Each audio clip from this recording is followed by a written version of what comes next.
कहानी है पुराने जमाने की। एक लड़का सेठ जी के यहाँ नौकरी करता था। सेठ जी ने एक दिन उसको काम पर से निकाल दिया।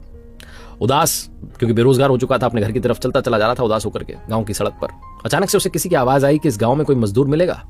पीछे पलट करके देखा तो एक बाबा जी कंधे पर 3 झोले लेकर के चलते चले आ रहे थे। लड़के ने पूछा क्या हो गया, क्या काम है?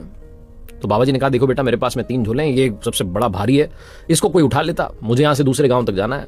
उस झोले को लेकर के कोई मेरे साथ उस गांव तक चल देता तो मैं उसे 3 सोने के सिक्के देता। लड़के ने कहा बड़ा अच्छा सौदा है, तो अभी काम से निकला हूँ, काम मिल गया। लड़के ने कहा ठीक है, मैं लेकर के चलूंगा। नौजवान हट्टा कट्टा लड़का, उसने वो बड़ा झोला अपने कंधे पर टांग लिया, चलने लगा।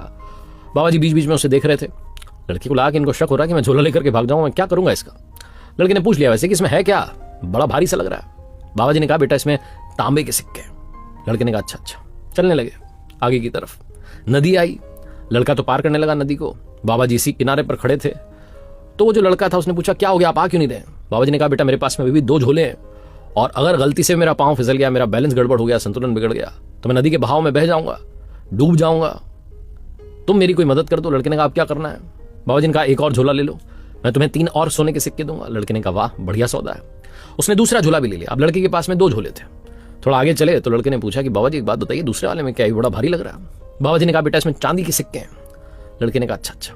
वो जो बुजुर्ग थे बार बार उस लड़के पर नजर रखे हुए थे कि लेकर के भाग ना जाए, और उस लड़के को लग गया था कि बड़े शक की निगाह से मुझे बार बार देख रहे हैं, तो उससे रहा नहीं गया। आखिरकार वो पलटा इनकी तरफ और कहने लगा कि आप मेरी बात सुनिए, आप क्या मुझे चोर समझ रहे हैं? आपको लग रहा है कि मैं झोले लेकर के भाग जाऊंगा? मैं कहीं नहीं जाऊंगा। मैंने जीवन में ईमानदारी निभाई है पूरे जीवन में, और आज मुझे नौकरी से निकाल दिया गया। सेठ जी ने मुझे अपने यहां से काम पर से निकाल दिया, क्योंकि सेठ जी मुझे कह रहे थे हेरफेर कर दो, घपला करने के लिए, घोटाला करने के लिए कह रहे थे, पैसों में हेरफेर करने के लिए कह रहे थे। मैं ऐसा काम नहीं कर सकता, मैं ईमानदार रहना चाहता हूं, इसलिए मुझे काम पर से निकाल दिया गया। मैं तो अभी अभी ईमानदारी के चक्कर में नौकरी खोकर के आ रहा हूं। आपको क्या लगता है मैं आपके झोले लेकर के भागूंगा? वो बुजुर्ग हंसने लगे कि नहीं ऐसी बात नहीं है। चलते रहे। आखिरकार वो जगह आ गई जहां से वो गांव बहुत पास था। एक पहाड़ था, उसको पार करना था। पहाड़ की उस तरफ तलहटी में वो गांव था। उस लड़के से बाबा जी ने कहा देखो बेटा, एक झोला बचा है मेरे कंधे पर, लेकिन मुझे नहीं लगता कि मैं इसका वजन भी उठा करके पहाड़ चढ़ पाऊंगा। मैं अकेले ही पहाड़ चढ़ जाऊं बहुत काफी है। क्या तुम ये एक और झोला ले लोगे? मैं तुम्हें 3 और सोने के सिक्के दूंगा। लड़के ने कहा लाइए मैं उठा लेता हूं। लड़का अब 3 झोले लेकर के धीरे धीरे पहाड़ चढ़ने लगा अपनी स्पीड से, और बाबा जी उससे भी स्लो स्पीड में धीरे धीरे आगे बढ़ रहे थे और कह रहे थे कि तुम चलो चलो ऊपर चलो, पहुंच जाओ ऊपर तक, और वहां बैठ करके मेरा इंतजार कर लेना, मैं आ ही रहा हूं अपनी स्पीड से, तुम अपनी स्पीड से चलो। लड़के ने कहा ठीक है। उसने थोड़ी और स्पीड बढ़ा ली, और जब वो आधा पहाड़ चढ़ चुका था तो उसके दिमाग में बुरा विचार आया। उसे लगा कि ये बाबा, बुजुर्ग बाबा, ये मेरा क्या कर लेगा अगर मैं 3 झोले लेकर के भाग जाऊं। इसमें से एक में है तांबे के सिक्के, दूसरे में चांदी के, और तीसरे में बताया नहीं लेकिन सोने के ही होंगे, क्योंकि छोटी सी पोटली है। तो अगर मैं 3 सिक्के जो झोले इनको लेकर के भाग जाऊं तो ये क्या कर लेंगे मेरा? ये मुझे पकड़ भी नहीं पाएंगे, इनको पता भी नहीं चलेगा कहां चला गया। ये विचार लगातार चलने लगा, बुरा विचार, और लड़के से रहा नहीं गया। वो दौड़ने लगा, और दौड़ते दौड़ते इतना दौड़ा कि सीधा जाकर के अपने घर पर रुका। 3 झोले जाकर के उसने रखे, और उसको उम्मीद थी कि जो सबसे छोटा उसमें तो सोने के निकलेंगे सिक्के। उसने सबसे पहले बड़ा वाला झोला खोला, पत्थर ही पत्थर भरे हुए थे। दूसरा वाला खोला, उसमें पत्थर ही पत्थर थे, और तीसरे वाले में भी पत्थर थे। बस क्वांटिटी एक में सबसे ज्यादा, फिर कम और सबसे कम। लड़के का दिमाग खराब हो गया कि बाबा क्यों झूठ बोल रहा था, क्या नाटक कर रहा था, अपनी कहानी बना रहा था। सबसे छोटा जो झोला था उसमें जब पत्थर हटाए तो एक पर्ची मिली, कागज मिला, जिस पर लिखा था कि बेटा मैं इस राज्य का राजा हूं, मैं अपने लिए राजकुमार को तलाश रहा था, मैं नहीं संतान हूं, मेरे कोई संतान नहीं है, मैं राज्य का अगला राजा ढूंढ रहा हूं जिससे मैं अपना उत्तराधिकारी घोषित कर सकूं, और ईमानदार व्यक्ति ढूंढ रहा हूं।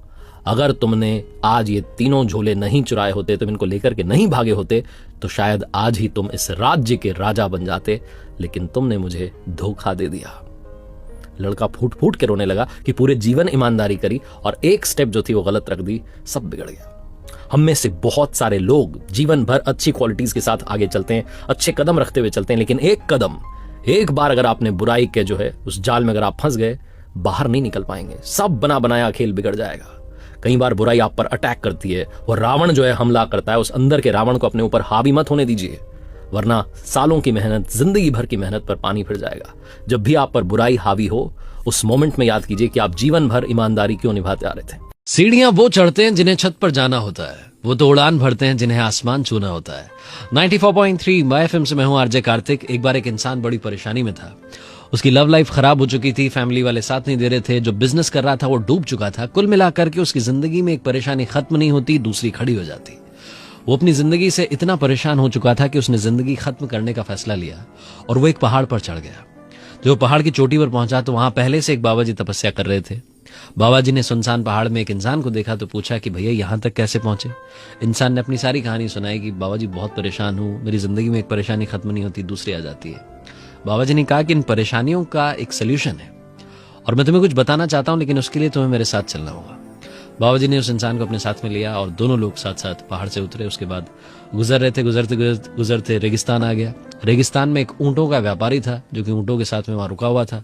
बाबा जी ने कहा कि आज शाम हम यहीं रुकेंगे, रात में यहीं विश्राम करेंगे और कल सुबह यहां से चलेंगे। जैसे रात हुई, सोने का वक्त हुआ, तो बाबा जी ने उस इंसान को अपने पास में बुलाया और बोले कि देखो ऐसी बात है, ये जो व्यापारी है ये परेशान है, बीमार है, तो मैं नहीं चाहता कि इसकी नींद खराब हो।